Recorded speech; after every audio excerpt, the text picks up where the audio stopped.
maybe an Eric video. Because I just realized I don't know much about all this stuff that we use and do and whatnot. So just pretend or know that I'm going like this the whole time. Just a minute ago, we have the 4 cameras that we've used, like for like I guess it's been like 6 years or something that we've been making videos, and we've got the 4 cameras on the floor, and she's like, don't know which one the one we use right now is. So she somehow is like, 2 of them kind of look a little bit alike. But anyway, so people often will ask us usually what kind of cameras we shoot with, but I thought I would make a video discussing like the cameras and some of the other odds and ends in some of the laptops that we've used. And I think that the way that we produce videos is a little bit unique because a lot of times, especially in the past, we have traveled when we had traveled for like a year and a half, and during that time we were making videos, and so we were doing it like on the road, so we didn't have like a full desktop system and like large cameras and all that. Like we're quite minimalistic when it comes to what we make our videos with.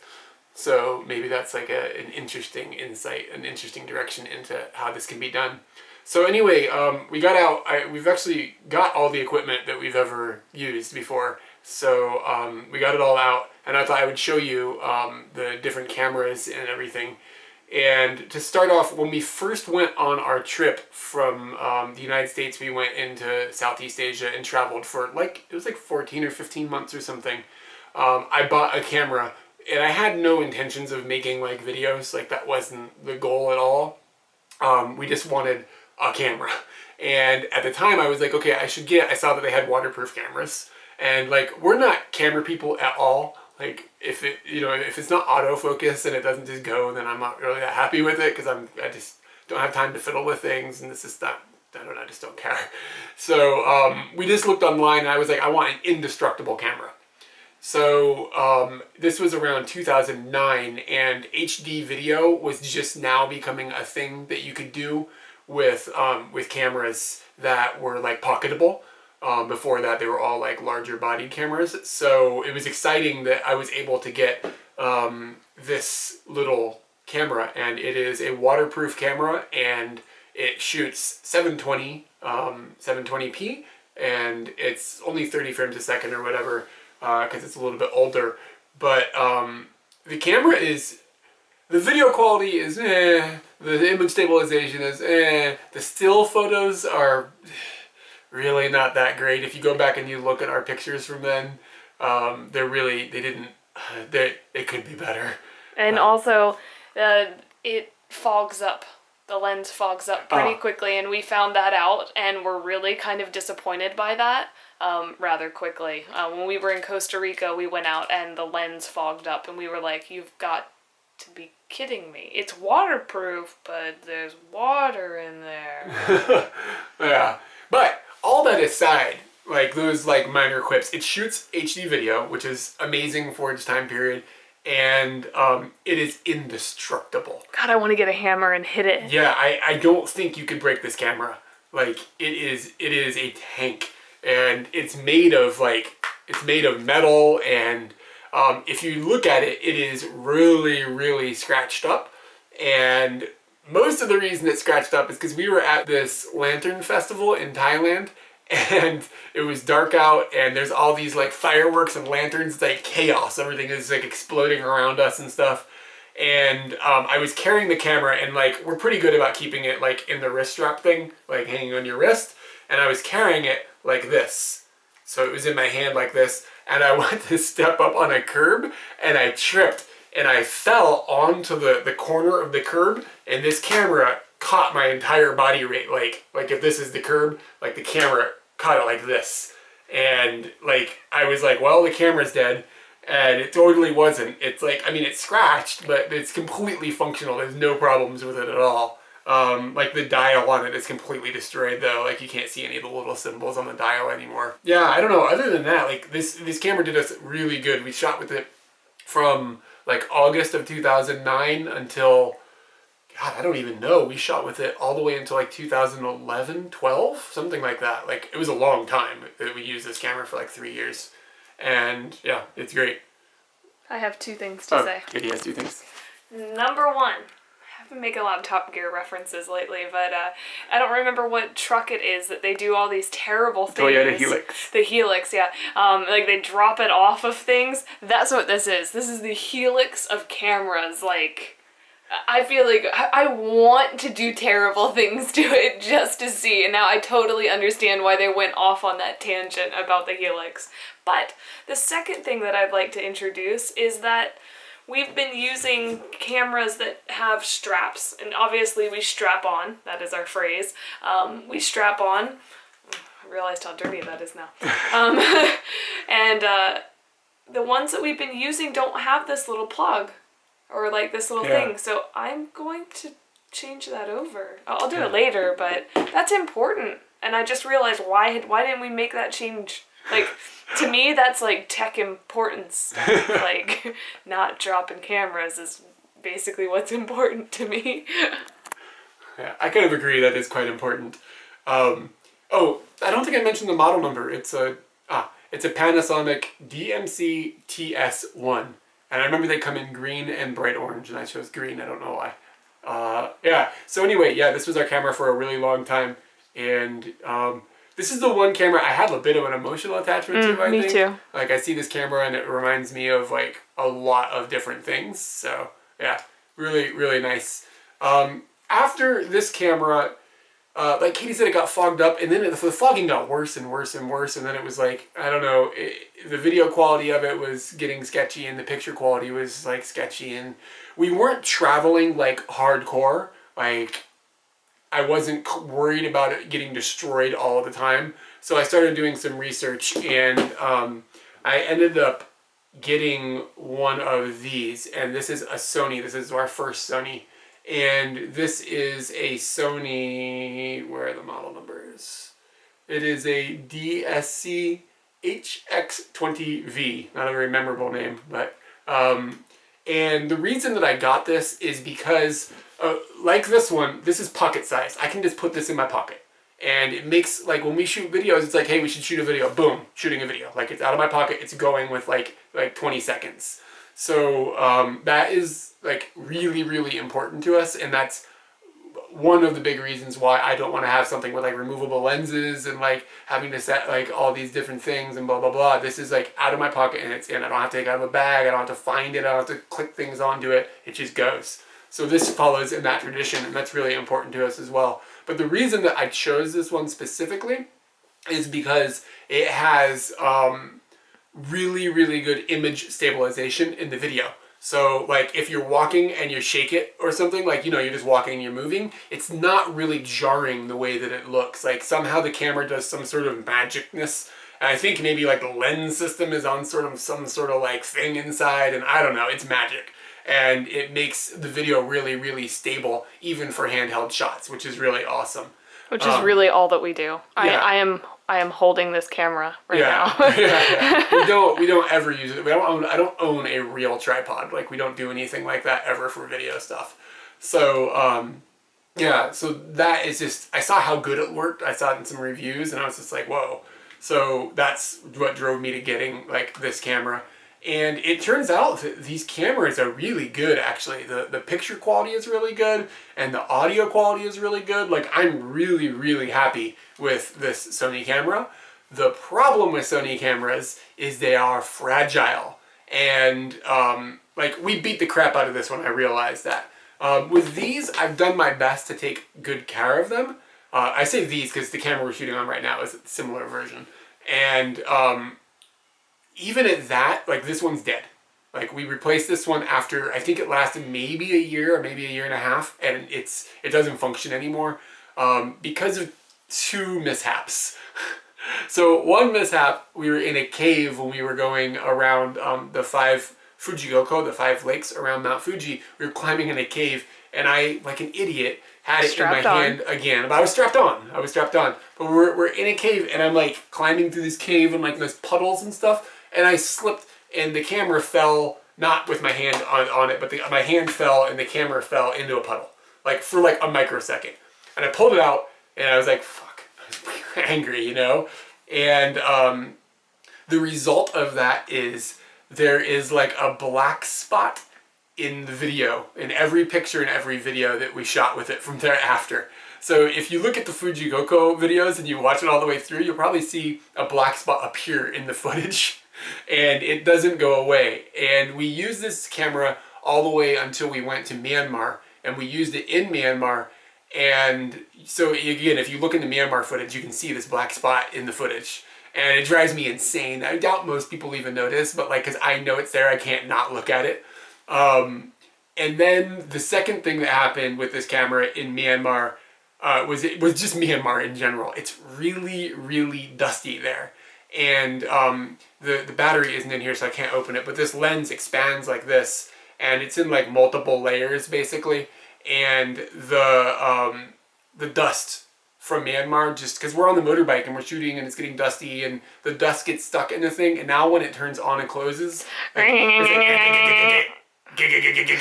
and you like shake it and hit it, and then eventually it opens, and then like the lens cover like will open like halfway and it looks all like derpy and stuff, and then you hit it and it opens all the way. It just became a hassle.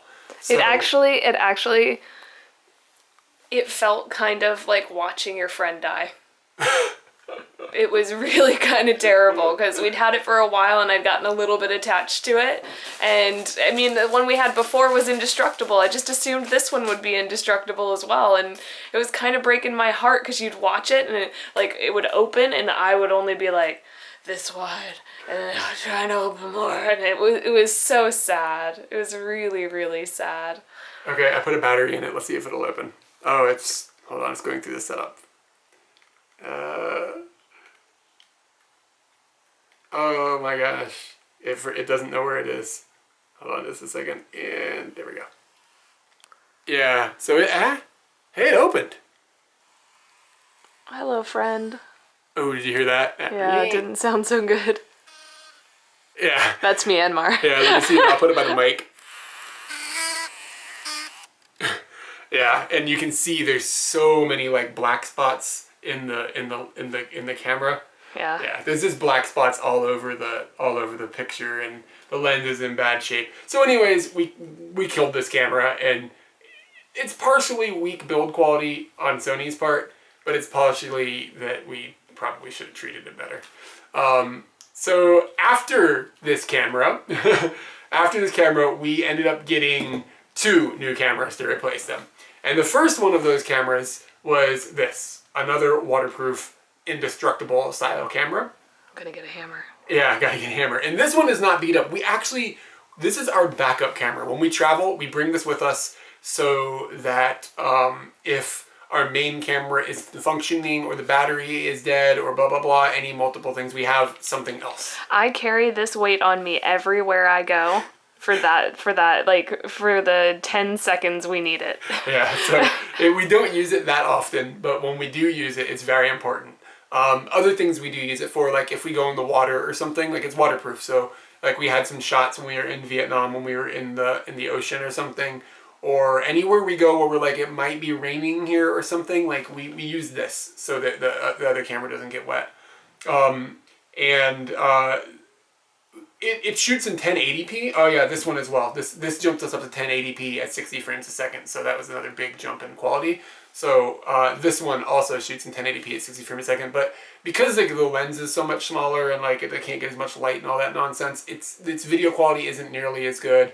And I mean, it's waterproof though. It doesn't, and nothing expands out of it. It doesn't have the ability to be quite as good. So yeah, this camera is just like our backup camera. If we're on the motorbike or something and we're like, it's getting cloudy, we switch cameras. We get this one out, we put the other one away, that type of thing. What's the model number on that? The model number on it is a Lumix. I guess it's Panasonic, right? Is that the same?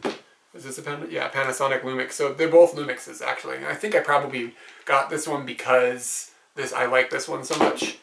And it is a DMC TS5. So this was a TS1 and this is a TS5. So maybe that indicates there's 5 years or whatever between the 2 models or something. I think the one you have in your hand's really ugly. Yeah, it's a bit ugly. The layout is really bad, whereas this one, this little guy, I like him. He's smooth and sleek and Yeah. Yeah. It's a little bit bigger too. That's but, about the best I can tell you about technology, how good it looks. They're still pocketable. Like everything here has still been able to just pop it into my pocket. Yeah, so this camera is very nice to have, but we don't utilize it constantly. But if we didn't have it, we would have had times where we couldn't have made video. So it's been really good. And then, yeah, so... We had a conundrum. How are we going to videotape the one that we're videotaping with? Yeah. All right. So I'm going to turn this one on. And this will be an interesting time where you're going to be able to see the video quality change from that one to this one. So I'm going to start recording this one right now. And there we go. Now I'm videoing you, videoing me. Videoing you. I'm doing my report about you. I love Malcolm in the Middle. All right. This is a Sony DSC-HX50V. And this is the camera we shoot with and all the time. All the time. All the time. we use it. It's our main camera. Yeah, this is the main guy. I have to be very gentle with him. And that's not what I do. I try to get hammers and break helixes and stuff like that. So here, let's switch real quick. So this camera and this camera are basically like this is this camera's grandpa. So this one is like 2 years older than this one or something, maybe 1 year. And the main differences between these two cameras, they shoot in the same formats, they have the same good image stabilization. I think the pictures are a little better. The low light quality seems to be a little bit better. But the difference is this one has like some crazy zoom. It has a 30x optical zoom, which is nuts. I think this had a 20x. And the fact that you can do like you take pictures of stuff really far away and then you show it to me. Yeah, and then we never use them for anything. But like, look, this is ridiculous. Like that much of that then contracts all the way back into the body. It's amazing. And it's amazing that you can take a shot at 30x handheld and it's not like all blurry and moving around and stuff. I shot this shot in Vietnam of some people on a boat with the zoom, and I will try to overlay that because it's just amazing how far it zooms in. So anyway, without getting too deep into the zoom, the other differences between them, this one has got a bunch of features that we don't know how to use. Like seriously, we use auto. Like I don't know what everything else does. And it also has a hot shoe on it, so you can put like accessories on there. So we actually picked up we got a microphone. So this microphone like hooks into the hot shoe. And the reason that we wanted this microphone is because with the onboard microphones, which usually work fine for what we're doing, if it's windy, like you can't cover that at all. Like how do you stop the wind? It has a wind cut built into the software for the camera, but it's not that great. So I wanted something where we could put what are these called, like a hamster or something? Yeah, we call it the hamster. A hamster over the microphone that would help cut some of the wind. And like we thought, like I think I was a little over optimistic about this working like on a motorbike or something. Like it's never going to be that good. But you'll notice that we used it when we were in Vietnam. Yeah. And it didn't cut the wind as much as we thought. So yeah, but it does cut like if we're like out walking around or something and it's a little breezy, it eliminates that, which is good. But we do need to test it a little bit more. The microphone does sound quite a bit better though. Maybe we should have been shooting with that now. Yeah. But yeah, so this hooks on the top, and I don't carry this with me all the time. I take it when I think it'll be needed. But yeah, this little Sony, he goes everywhere. I feel like I'm being watched by too many bots. Going everywhere. Yeah, and okay, so I think we're done with that waterproof camera. Okay. So those are the four cameras that we've shot with, and I'm going to try to quickly explain some of the computers that we've used. And the first computer is this little HP Mini, and it is tiny. It's like a 11-inch or something. Like the screen is really small, but the screen has a really high resolution. And I bought this at the same time that we got that. And the reason that I got that is because we were going to be traveling and we wanted a small laptop. And at the time I didn't have a small laptop, so that was the guy that I ended up getting. Now the thing about this guy is his processor is very slow. It's an Intel Atom processor, and it's just like At this point, I can't even use the computer. It's so slow. At this It's point, ridiculous. whoa. At this point, it didn't work during our trip to Vietnam. Like, we couldn't even use it. It wouldn't even turn on. Oh yeah, it wouldn't boot. Yeah, so that's why a lot of, well, not a lot, but we didn't get as much done in Vietnam as we wanted to get done in Vietnam. Yeah. But just as this guy is indestructible, this, our first laptop, gosh, I bet it had a name at one point, but I have no idea what it was. It went through the paces of being on a round the world trip. We were in Koh Phi Phi and we were getting off of a boat, and I eyeballed the drop pretty well, and I We're getting off a boat. Explain getting off a boat though. Like you're not at a dock. We're not at a dock. It's like jump off the side and you're in like knee-high water and walk away. I was in waist-high water when I jumped off because I didn't do the right math. And below my waist was this computer in the water. Eric immediately went to like the reception because we were at our hotel. We took a boat there, and they gave us a fan and we set it up for a few days, and this guy just kept on trucking. Yeah, I took it apart so that like I stripped everything out of it and everything, and then took it apart and put a fan on it for like 2 days, and then it worked fine. The only problem with it is that there's parts of it that are corroded. It's like all rusty. And if you want to use these USB ports, you have to take like Q-tips. No, not Q-tips. I take like a metal, like the tweezers, and I grind the rust off of the USB port so they'll function.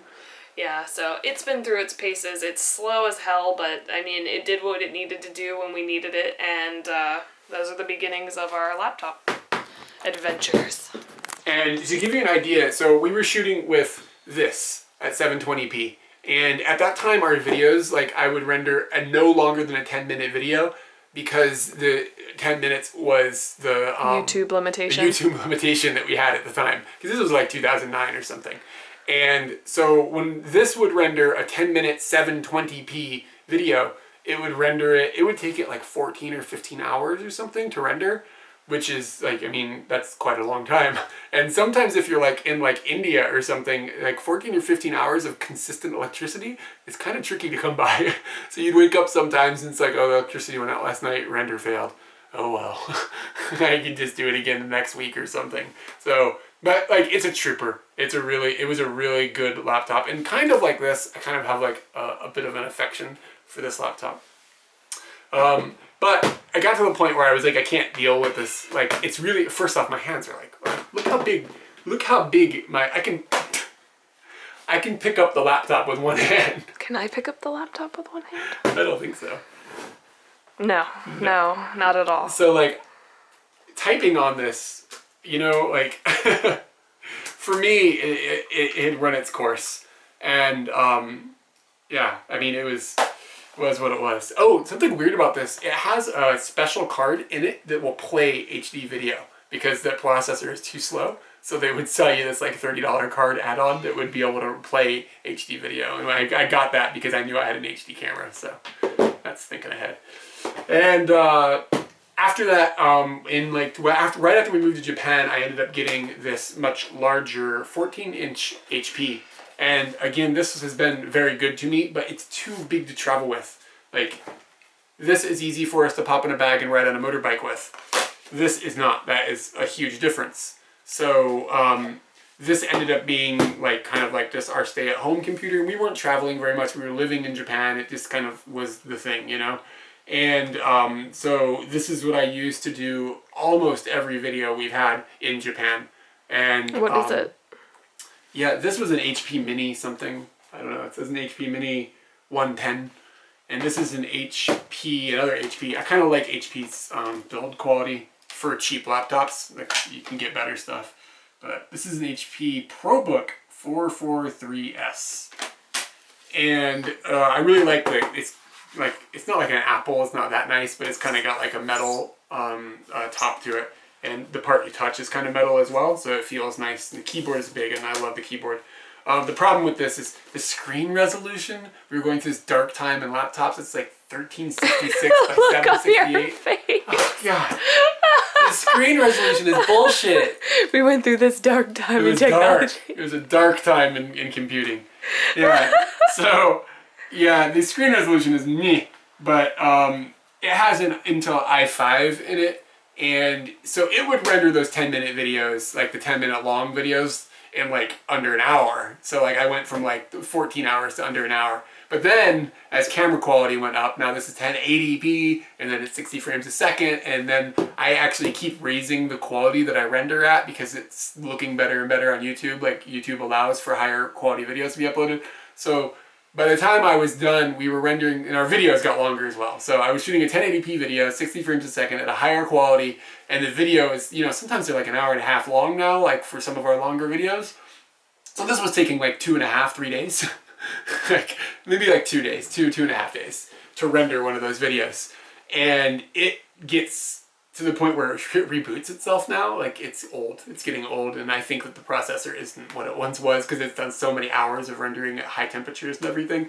So I ended up I really did like this laptop. I ended up replacing this laptop very recently, maybe a couple weeks ago, and we got a Toshiba Dynabook, and I think this is a Protege. Yeah, it says Protege on the bottom. It's a Protege R30A, and or a PR7338MBXB. I don't know. They're named different things in Japan and in the States. But this is a Dynabook, which I think that's a great name.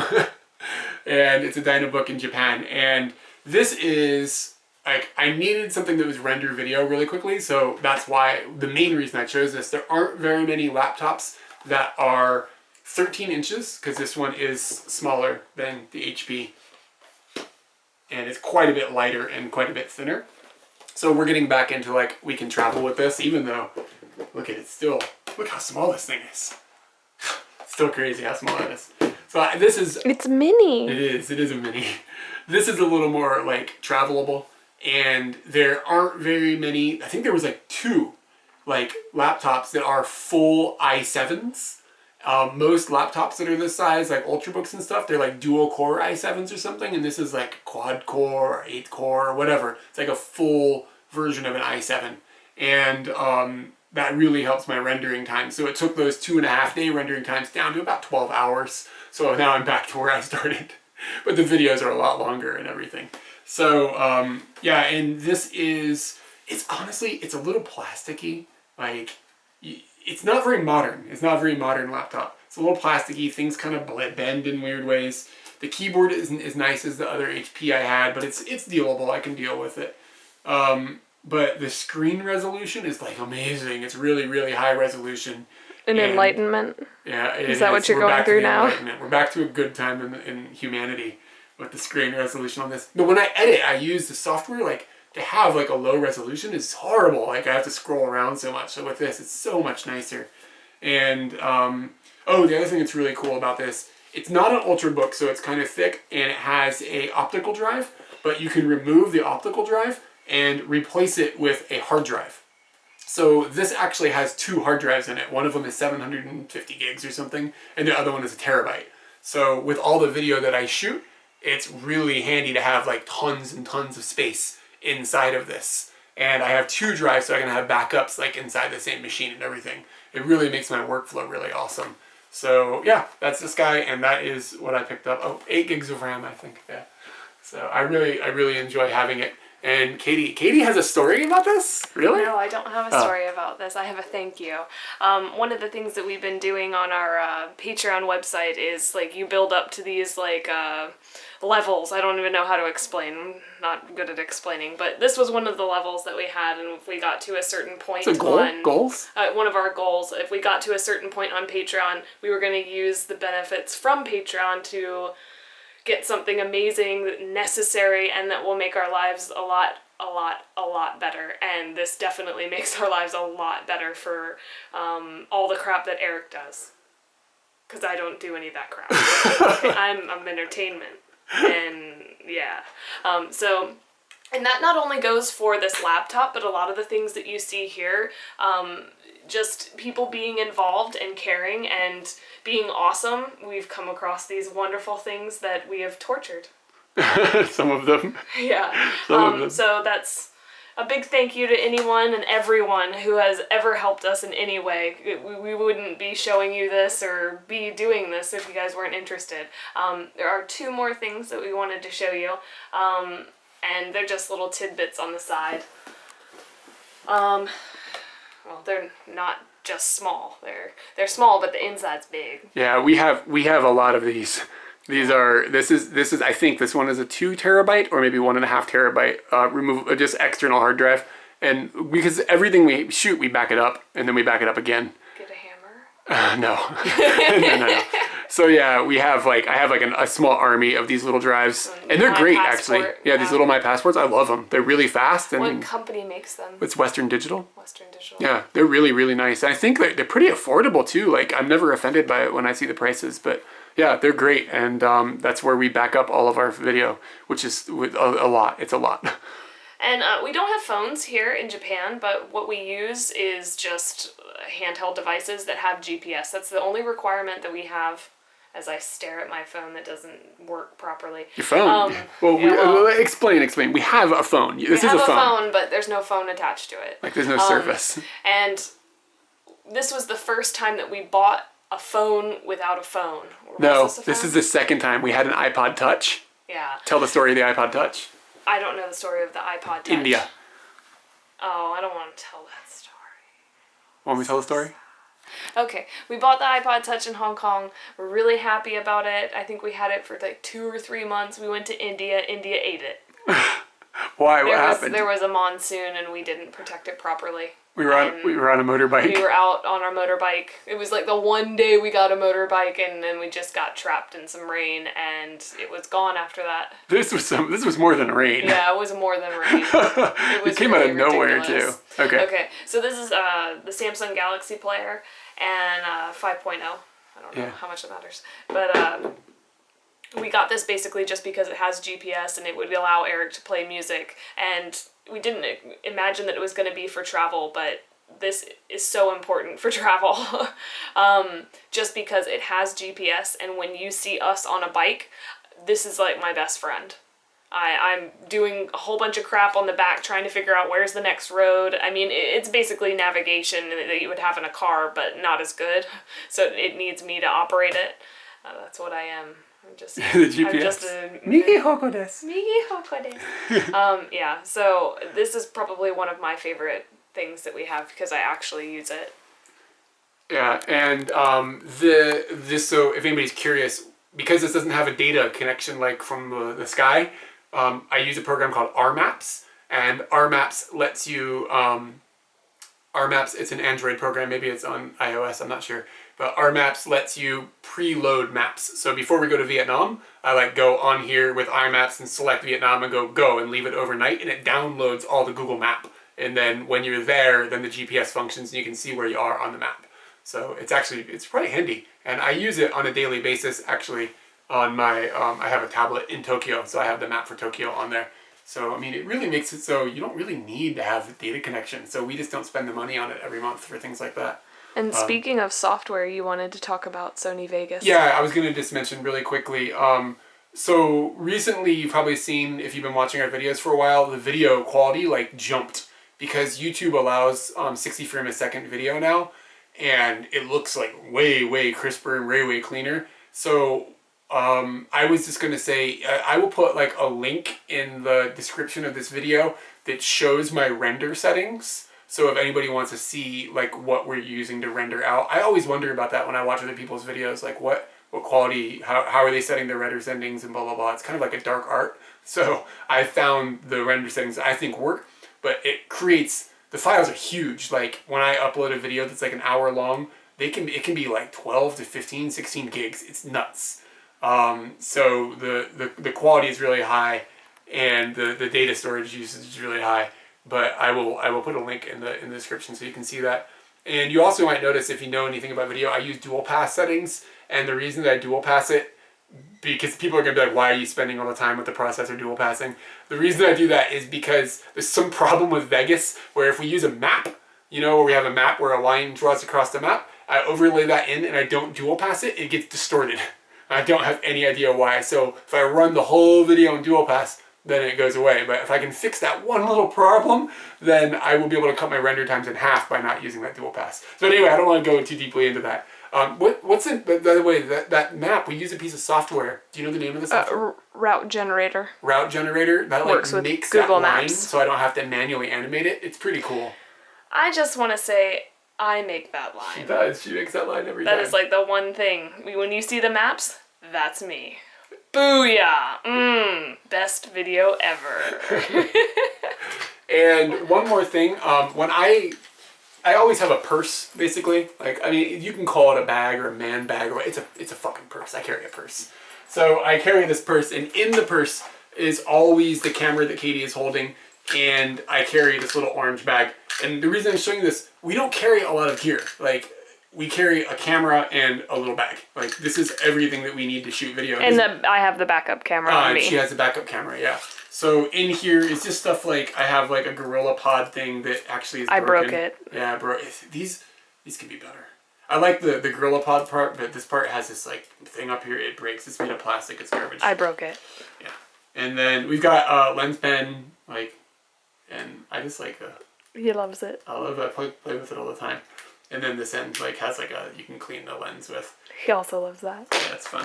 And then we have a, see, now this is called a selfie stick all of a sudden, but like, and everybody's always like, oh, selfie sticks are stupid, blah, blah, blah, blah. But I really don't think so. Like, what's the difference if you take a picture and there's two people in the picture, or if there's just one person holding a camera and only one person in the picture? Like, now two people can be in the picture. So I don't know. I guess I don't see why they're so annoying. But that said, we don't really use it very much. Like, Katie will use it like on the motorbike sometimes to get like interesting angled shots of like both of us on the bike and stuff, but it really comes down to I never want to like get a bag out and screw the thing in, so we just don't use it. Like, so yeah, I don't know. And there's some extra memory sticks, and we have extra batteries. And then there's, oh, look at this. This has nothing to do with gear.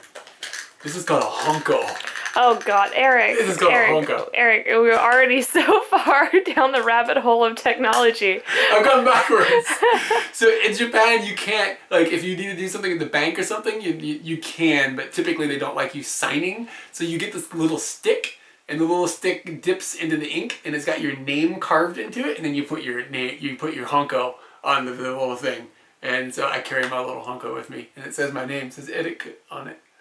Anyway. I think that's it. Did we miss anything? I mean, you brought the Honko out. I got Band-Aids. Oh, God. All right, well, that's all the technology we have, and all the antiquated technology we have. Yeah, so hopefully you enjoyed that little rundown of all the tech stuff that we have that we don't know all the great specs about, but if you have any questions about it or anything, feel free to leave a, ask a question, and I'll get back to you. Yeah, I kind of like talking about this stuff. Thanks, guys. I can't talk about this stuff. I can make maps.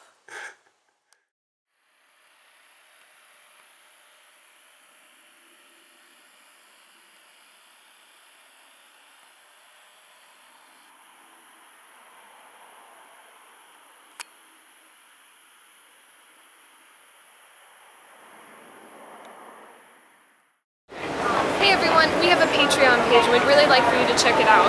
It'll allow you to contribute to us and make these crazy adventures we've been going on continue and get even better. So we'd really love for you to follow the link and learn more about Patreon and us. Go for it. Let's adventure.